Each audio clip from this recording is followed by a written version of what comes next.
Selamat datang dalam perjalanan sejarah yang menakjubkan tentang kaum perempuan di Indonesia.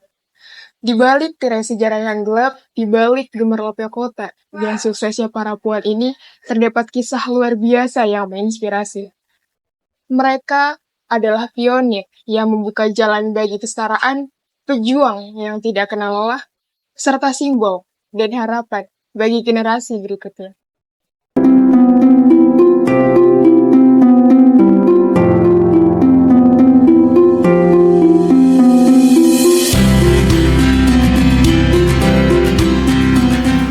Pada awal abad ke-20, kesadaran akan pentingnya pendidikan dan hak-hak perempuan di Indonesia mulai tumbuh disertai dengan pergerakan yang signifikan. Salah satu tokoh kunci dalam gerakan ini adalah Raden Ajeng Kartini, yang melalui surat-suratnya menyoroti urgensi pendidikan bagi kaum perempuan. Tahun 1928 menjadi tonggak sejarah dengan diadakannya Kongres Perempuan Indonesia pertama, yang memperkuat gerakan perempuan di seluruh negeri. Maka dari itu, untuk menghormati perjuangan ini, didirikanlah Museum Monumen Kesatuan Pergerakan Wanita Indonesia sebagai simbol kesatuan dan langkah maju wanita Indonesia yang dilandasi oleh cita-cita perempuan di seluruh Nusantara.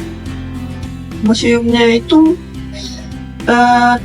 didirikan tanggal 21 Januari 1969, tapi sebelumnya itu gedung-gedung Mandala Bakti Wanita Dharma sudah berdiri di tahun 1956 kayak gitu. Karena munculnya itu saat Kongres ketiga di Bandung yang digagas oleh Ibu Sri Mangunkusumo, itu disarankan untuk mendirikan sebuah monumen peringatan yang berbentuk gedung itu. Kan kalau monumen itu biasanya tugu gitu kan. Nah kalau ini gedung-gedung, kenapa? Karena saat itu kegiatan kaum perempuan itu masih minim untuk di ruang publik gitu. Jadi biar lebih bebas berekspresi, berkarya gitu, akhirnya buat gedung. Kenapa dibuat museum pergerakan wanita? Ya karena memang tujuannya itu untuk menghimpun data-data, dokumen, artefak, benda-benda kayak gitu mengenai seluruh perempuan di Indonesia. Tapi khususnya ini kan di sini banyak yang organisasi perempuan yang bergabung di Kongres Wanita Indonesia KOWANI kayak gitu. Jadi banyak pengunjung sih sebenarnya yang tanya kenapa nggak ada tokoh ini, kenapa nggak ada tokoh itu, ya karena memang tema di tahun-tahun ini itu ya masih fokus ke KOWANI kayak gitu. Bakal ada pergantian tema nanti berapa tahun sekali, paling nggak 3 atau 5 tahun sekali, tergantung atasannya.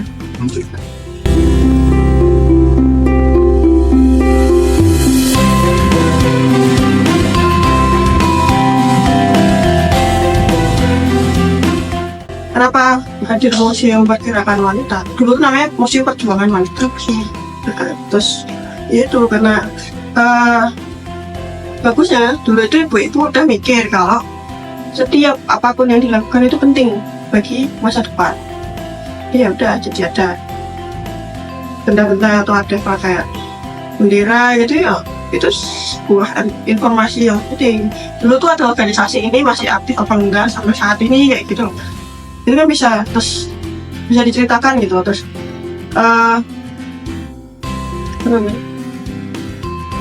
ini kayak ada Piala Kartini kayak gitu. Piala Kartini diberikan oleh untuk siapa dari KOWANI setiap peringatan Hari Kartini gitu. Itu kan juga informasi yang penting gitu kan. Di luar sana itu kan nggak ada yang begini. Jadi ini kan termasuk yang rare gitu loh, yang pialanya contoh aja kayak gitu. Nah memang di Indonesia pun bisa dihitung untuk museum perempuan ya. Kayak di sini 1, di Rembang ada 2 museum Kartininya. Terus di Sumatera Barat ada museum punyanya Rohana Kudus gitu. Sudah nanti ya cuknya deh. Tapi kan nggak semarak yang tokoh-tokoh laki-laki ini. Kebetulan di sini tuh banyaknya arsip gitu ya. Jadi memang nggak dimunculkan karena takutnya kalau terkena cahaya itu nanti malah mudah. Jadi ada beberapa hal yang diperhatikan kenapa tidak dikeluarkan gitu. Yang pertama nanti takutnya kurang rusak. Cuman kalau misalnya ditampilkan pun juga hari-hari tertentu berapa hari aja kayak gitu.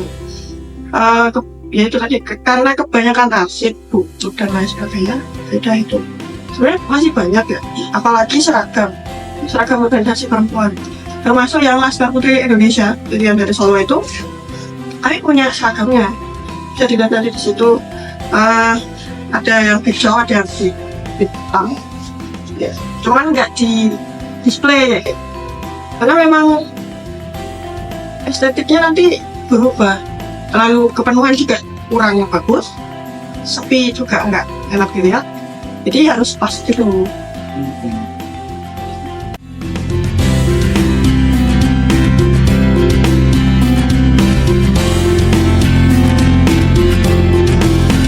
Karena memang di sini juga ada BKW, kesekretariatan BKW, jadi BKW itu badan organisasi perempuan gitu. Kumpulnya pasti kalau kegiatan tuh juga di sini. Jadi kan di sini ada balai-balai serbaguna. Kebetulan pas hari Kartini kemarin itu juga kerjasama. Jadi selain memperingati Kartinian, juga ini peresmian masjid, kafe, sama penambangan villa itu kerjasama sama FPPI. FPPI itu Forum Pemberdayaan Perempuan, terus sama Sekarjagan. Sekarjagan itu bagian batik-batik. Ikuti LLP itu penting sih, karena sekaligus sebagai ajang promosi gitu. Kalau yo paling masih tujuannya untuk promosi gitu, biar ada ibu-ibu tuh kesini gitu, nah, ada musik.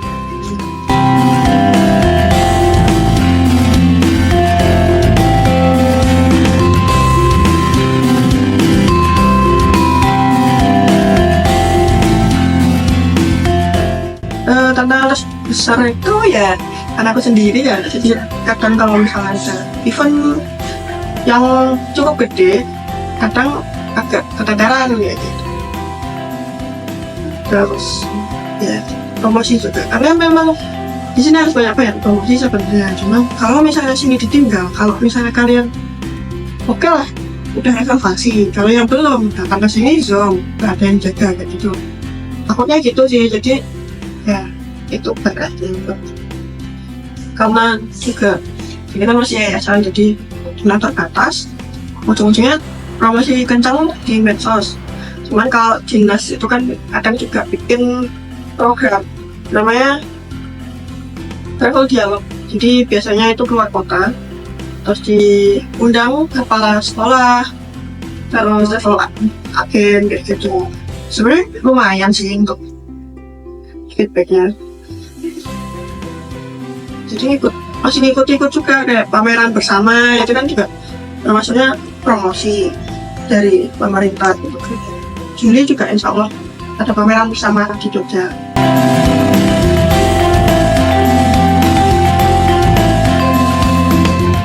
Reaksinya kebanyakan hampir sama sih. Oh iya, aku jadi tahu persembahan perempuan ya, ternyata ya nggak kalah kayak gitu. Ya. Filosofi perempuannya lebih dalam. Ya gimana sih, maksudnya kamu aja orang Jogja malah nggak tahu museum ini gitu, kan kayak gitu. Iya jadi tahu nggak, aku kan sukanya tanya gitu, kamu orang Jogja bukan? Kalau misalnya orang Jogja pernah nggak ke sini atau tahu? Enggak, baru tahu. Ya orang Jogja aja nggak tahu, kecuali memang dia peneliti yang fokus ke gender perempuan gitu. Ya otomatis sudah tahu lah ya, karena udah bisa. Kebetulan kemarin itu juga ada rombongan yang satu dari SD, yang satu dari kuliahan, karena anak mahasiswa UGM. Mereka kalau nggak disuruh ke sini ya nggak tahu ya, gitu loh, kayak saya nggak tahu itu gitu. Cuman kan kalau misalnya sejarah, arkeologi itu kan sedikit tahu sini. Oh iya, udah. Nah, itu karena memang di sini itu bukan ini kayak lebih familiarnya informasinya tuh untuk mahasiswa atau peneliti itu. Kalau untuk anak-anak tuh kayak masih berat gitu loh. Kayak bayangin aja Kongres Wanita Indonesia tuh apa sih? Iya, belum ngomong. Paling mentok ya Kartini kan. Iya, dari SMA pun juga gitu. Mungkin kalau ini Kongres Wanita Indonesia gimana? Ya, kejadian kan cuma kayak gitu. Aku nggak tahu sih sejarahnya sekarang tuh kayak gimana. Kok karena di kurikulum pun juga masih minim banget untuk pembahasan sejarah perempuan kayak gitu. Bahkan dari pemerintah sih kayak gitu. Coba pencapaian terbesar adalah Laksamana Kumala Hayati itu alhamdulillahnya sudah diakui secara internasional. Dulunya sudah diajukan 2-3 kali baru di-ACC karena ada dokumen yang menyatakan bahwa nama beliau itu ada di catatan di Portugis gitu. Kayak itu proses banget loh internasional kan.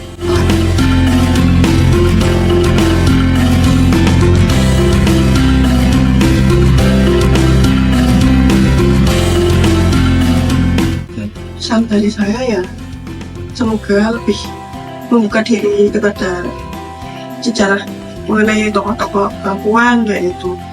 Ya diikuti nilai plusnya aja, berjuangnya semangat untuk belajar terus ini meningkatkan potensi-potensi yang ada yang belum keluar mungkin itu kan harus ada pelatihan. Apalagi kan kita di dunia teknologi yang sudah mudah untuk diakses kayak gitu. Apa-apa dikit-dikit kan tanya Google ada, cuma kan kadang takutnya ya rada nyeleweng, jadi makanya kita tetap harus baca buku lagi kan. Harus diperluas ini insight-nya juga biar enggak yang monoton aja gitu ya.